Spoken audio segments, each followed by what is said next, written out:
Oh, don't spill the tea.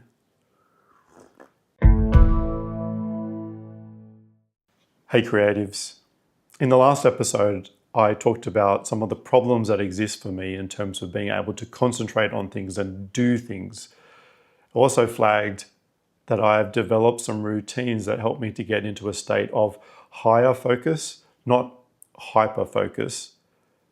But in this episode, what I want to do is go through some of the specifics, have trouble saying the word specific, some of the things I do in the routine to help me get into that state and get things done to completion. In addition to this episode, I've also got a bunch of episodes that I'm doing on the studio channel, my other channel, which will cover me doing a painting, a watercolor painting of a mountain through to completion, and it will show the 4 stages of my routine in practice. This episode is going to talk us through why I do it and how I do it and what's the motivation and all the little bits and pieces. That will show it in practice. Anyway, shall we get into it? Let's do it.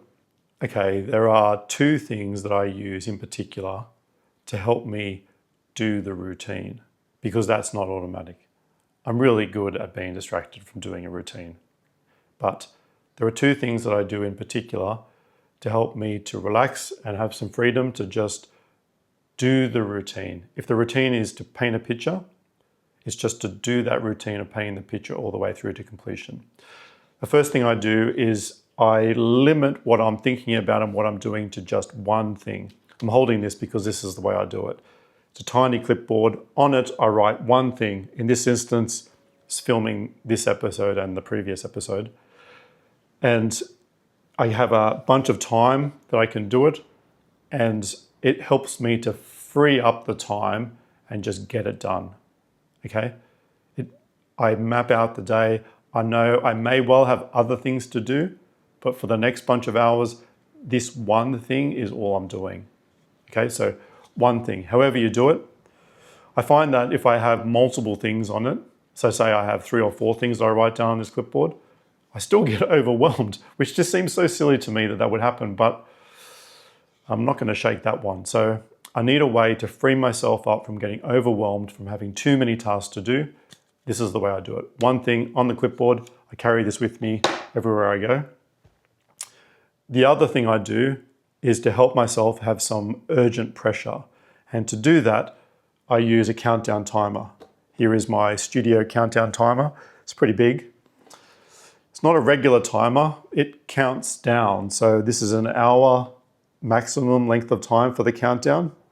And it will count down and this wedge will disappear over time. What this allows me to do is a few things.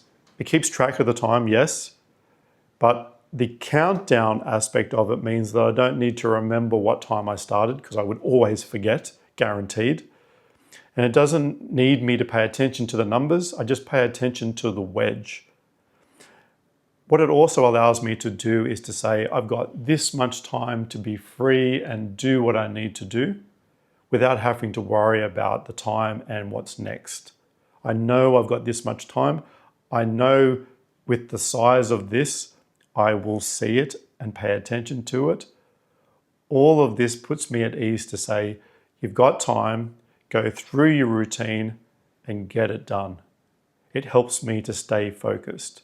Because again, without this, I just say, you've got 3 hours, just go for it. I can just drift off into anywhere. I can also turn and start to have a go at myself with too much time, and that extra time causes me to just zero in and say you're hopeless, you're crap, and just spirals out of control. So a bit of urgent pressure helps me to keep going with it. This is not designed to rush me. It's just designed to keep me on track for what I'm trying to do in the routine. That's it. So in addition to the one thing and the countdown timer, I also hold to a strict routine. Strict-ish. Am I ever going to be strict with a routine? Probably not. This routine has 4 steps and it goes for 60 minutes. And if I was doing it with a painting, I would write down one painting, be a bit more specific than that. Say be specific about what the painting is. And then I would set my countdown timer to an hour and know that the warm up at the beginning goes for 10 minutes. The warm up has a few functions here. I could just, in the past, I would just leap into doing a painting and start painting and make a mess really quickly because I would have been fascinated by one thing. I wouldn't have thought through all the steps. And suddenly I've got to a point where I haven't actually got equipment out that I need. Things start to fall apart. I start to get overwhelmed that I'm hopeless and stupid for not going through all the bits and pieces and having things ready to go. And suddenly I stop. So the warm up slows me down and it helps me to do literally that. Warm up and set up everything in my space. It involves me going through a checklist. If I'm doing a small watercolor painting like I will do on the studio channel, it's a case of setting up all the equipment that I need, getting it laid out, ready to go, thinking through, have I got it all, checking off against the checklist, and then also doing something of a warm-up, something to get my heart rate going a little bit. A bit of exercise really helps me to concentrate, and that includes concentrating on the warm-up. So I have a cricket ball that I use to help me with hand-eye coordination, which is going to be important for the painting part.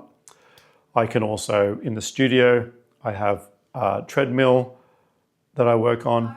I have a skateboard that I will go over and just do jumps on just to warm up and get the blood flowing. All of this is really important in the warm-up. As I said, it goes for 10 minutes. It gives me enough time to go for a walk, get a cup of tea ready to go so that I can just drink it while I'm doing the rest of the routine. But it's not so much time that I might suddenly be distracted and think, I've got enough time to go to the shops or read a book or something else that's going to distract me from going into the next part of the routine. So the warm-up is really critical.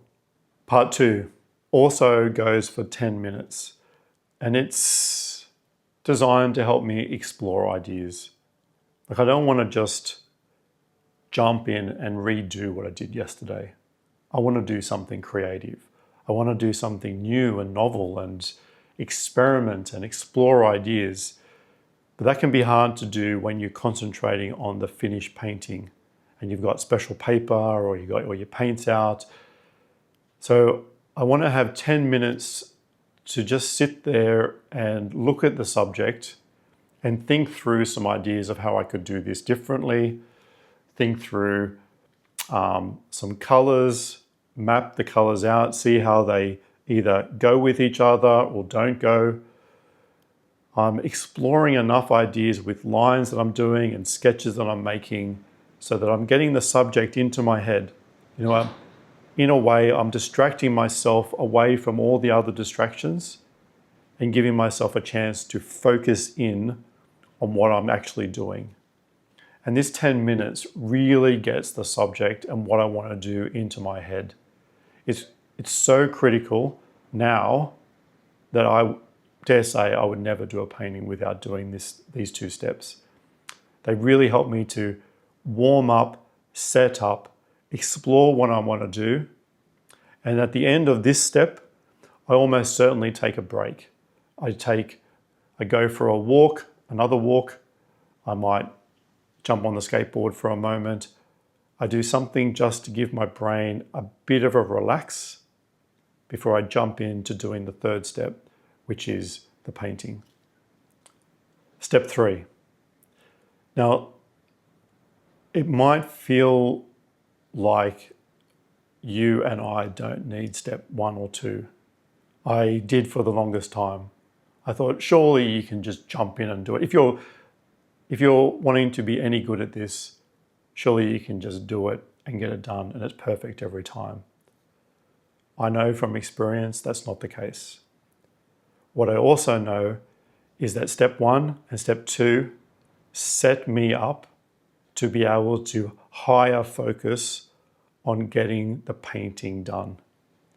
Now, that might sound like mysticism or that I'm making it up, but I assure you that painting is dramatically different in step 3, having done step 1 and step 2. They allow me to step into step 3 where I will paint with a relaxed disposition. I know I've got everything set up. I know I've warmed up. I know I've even practiced my subject. Now in step 3, I have, and I genuinely feel it, I feel relaxed and have freedom to just go and do. This step also goes for 30 minutes. So for a small painting, again, that is enough time for a watercolour to need to dry and be wet and manipulated across a small painting. But it's not so much time that I start to evaluate too much at this stage. I just go with it.